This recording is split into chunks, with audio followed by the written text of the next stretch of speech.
de la tarde de hoy. Adelante, Edwin.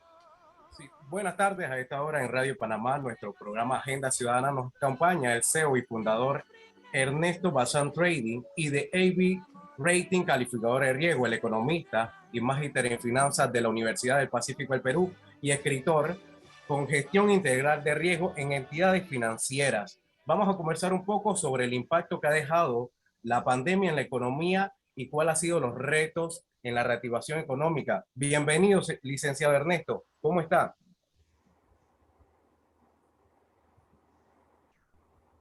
Muy buenas tardes, muchas gracias por la entrevista. Estoy a sus órdenes para conversar sobre los temas de interés y saludos para toda la numerosa audiencia de ustedes. Muchas gracias. Igual. Vamos a comenzar. ¿Cómo evalúa usted el impacto que ha tenido la pandemia en nuestra economía en la actualidad? Bueno, pues desafortunadamente nos tocó una desgracia. Lo que ha pasado ha sido un golpe muy fuerte. En muchos aspectos, el aspecto económico es importante, pero no solamente el aspecto económico, ¿no? O sea, la pandemia, la economía es una ciencia social y la pandemia es un problema social. Entonces la pandemia comienza por un problema de salud pública y se extiende a los impactos económicos, a los impactos psicológicos también, porque mucha gente se ha angustiado, ha pasado o sigue pasando todavía muchas tensiones. También tiene impactos en la delincuencia, en la seguridad, es completo, pero sin duda en la parte económica hemos alcanzado indicadores récord. Nunca antes en la economía panameña habíamos tenido una caída del PIB del 20.7% en términos nominales.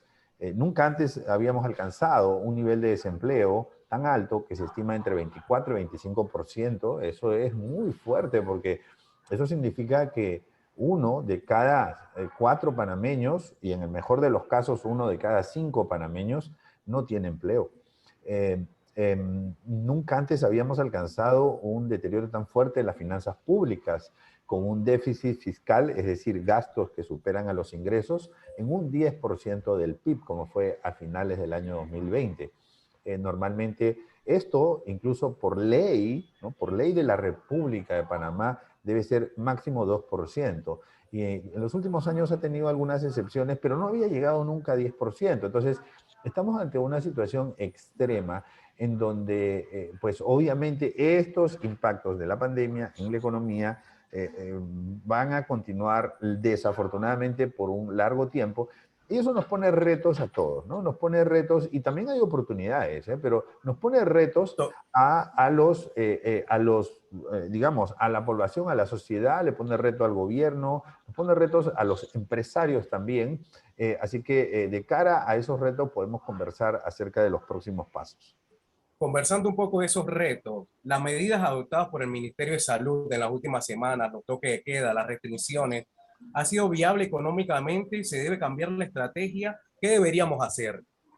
Bueno, esa es una excelente pregunta, porque desafortunadamente hemos cometido un gran error como país y es ver a la pandemia exclusivamente como un problema de salud pública. La pandemia es definitivamente un problema de salud pública, pero no es exclusivamente de salud pública. La pandemia tiene problemas o impactos en la economía, tiene impactos en la psicología y el estado, la salud mental de las personas, en la salud física, porque cuando hay pandemia, los centros hospitalarios dejan de atender personas con otras enfermedades y se relega la atención hospitalaria de algunas personas y por lo tanto se impacta a los que no están, a los que están enfermos, pero no están enfermos por la pandemia.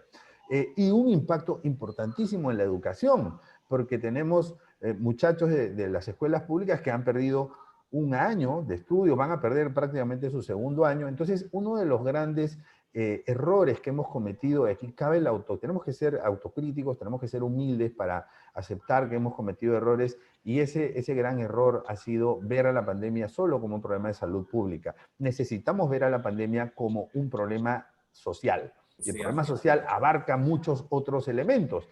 Eso significa que cuando tomamos una medida que va a atender la salud pública, tenemos que tomar en cuenta los impactos que tiene en otros, digamos, elementos de la sociedad, como la economía, como la educación, porque es sorprendente que pues casi todas las escuelas del mundo ya han reanudado clases, excepto Panamá. Entonces, pero específicamente en la economía, las medidas de toque queda y las medidas de cuarentena de domingos o de fines de semana no son definitivamente, y lo digo como especialista en gestión de riesgos, no son medidas adecuadas. Es decir, no solamente no son medidas que combaten el principal riesgo, que es el contagio, sino son medidas que aumentan el nivel de contagio.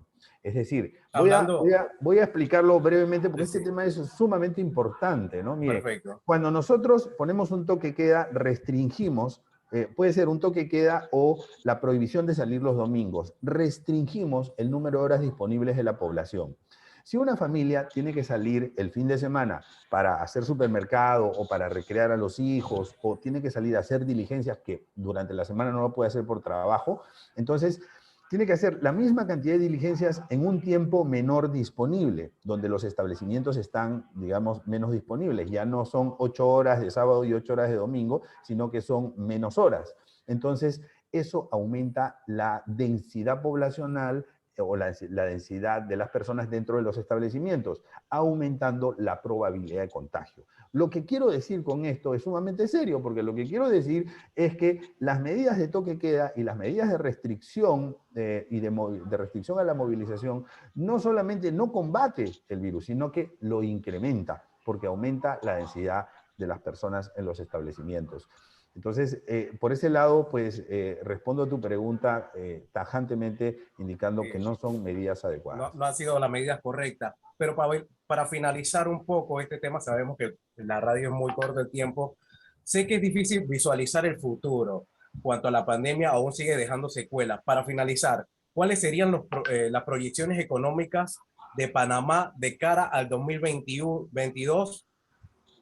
Sí, este año la economía va a crecer, pero es un crecimiento estadístico. O sea, no es un crecimiento real en el sentido que vamos a ver mayor dinamismo económico, porque el empleo no va a aumentar este año. Eso es importante. Pero sí vamos a ver un crecimiento, pero ese crecimiento es porque el año pasado caímos mucho. Entonces, es un crecimiento más estadístico que económico, ¿no? Y que se estima, yo lo estimo que va a estar en 4.7% aproximadamente el crecimiento para el año 2021. Sin embargo, esa no es una cifra que nos puede dejar contentos. Tenemos grandes retos. Y los grandes retos primero comienzan con la administración de gobierno de restringir los gastos considerablemente porque se está gastando mucho y se está gastando mal. ¿Para qué? Para reducir el déficit y para dejar un espacio a que el país pueda tomar endeudamientos y realizar proyectos de interés social de gran envergadura, básicamente las famosas megaobras. Eso sí va a reactivar la economía y ese es un gran reto que hay por el lado de la administración de gobierno. Por el lado de las empresas, tenemos también grandes retos de inyectar optimismo y esperanza en, digamos, y mantener los empleos, en mantener a las empresas con un nivel de eficiencia que permita la subsistencia de los negocios, ¿no? Vale decir, en pocas palabras, resistir a esta época de grandes retos. Y por el lado de las personas, con un nivel de desempleo tan grande, tenemos que pensar también en el autoempleo. No estamos acostumbrados en Panamá al autoempleo, es decir, estamos acostumbrados al pleno empleo, a presentar papeles en diversos puntos, en mandar papeles por todos lados y por ahí de algún lado nos llaman. Entonces tenemos que ser más proactivos y tenemos que pensar en el talento que tenemos. Si somos ingenieros y sabemos matemática, pues pongamos ese talento al servicio de la comunidad, demos clases por Zoom, empecemos a generar ingresos. Eso es el autoempleo y esos son los retos que temporalmente o de manera definitiva nos va a llevar a mejores rumbos. De forma individual. Agradecido, sabemos que ha sido un corto tiempo, pero muchas gracias por instruirnos en temas económicos y nos despedimos. Muchas gracias, señor Ernesto Bazán, el economista. Muchas gracias a ustedes. Excelente, excelente Edwin y Ernesto por esta oportunidad que nos das de asomarnos así, de quedarnos con las ganas, porque hay que seguir hablando lo importante que dices que hay que activar y que hay que seguir con todas las medidas importantes. Vamos al segmento conversando con las mujeres de inmediato.